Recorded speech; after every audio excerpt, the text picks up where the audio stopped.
Hi friends, welcome back to giant updates.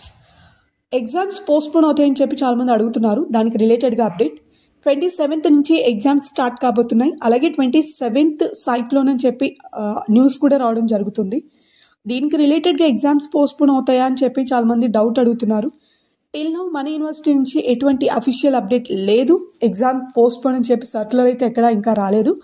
Maybe ఇస్తే మనకి night లోపల అప్డేట్ రావచ్చు. లేదు అనుకుంటే రేపు మార్నింగ్ 10 లోపల సర్కులర్ ఇస్తుంది అఫీషియల్గా మనకి యూనివర్సిటీ వెబ్సైట్లో. బట్ ఒకవేళ 10 లోపల వాళ్ళు అప్డేట్ ఇస్తే కాలేజెస్కి పర్సనల్గా ఇన్ఫర్మేషన్ వెళ్తుంది. మీకు మీ వాట్సాప్ గ్రూప్స్లో వస్తుంది అప్డేట్. బట్ ఎప్పుడైనా సరే అఫీషియల్ అప్డేట్ వచ్చేంత వరకు మీరైతే కన్ఫర్మ్ అవ్వకండి ఎగ్జామ్ పోస్ట్పోన్ అవుతాయని. యూనివర్సిటీ చెప్పలేం పోస్ట్పోన్ చేస్తుందా లేదా అని. బట్ JNTUK ఎగ్జామ్స్ పోస్ట్పోన్ చేసింది. ఈ అప్డేట్ కూడా చెప్తున్నాను మీకు. JNTUK 27th నుంచి 31st వరకు ఎగ్జామ్ పోస్ట్పోన్ చేశారు. JNTUA కూడా నోటిఫికేషన్ ఇస్తుంది. బట్ ఎందుకంటే చాలా కన్ఫామ్గా చెప్తున్నారు. బట్ అది 100% ష్యూర్ అయితే మనకి నోటిఫికేషన్ వచ్చిన తర్వాత మనం పక్కాగా ఫిక్స్ అవ్వాలి. కాబట్టి మీ ప్రిపరేషన్ మీరు ఉండండి ఎగ్జామ్స్కి. అండ్ ఇదన్నమాట అప్డేట్.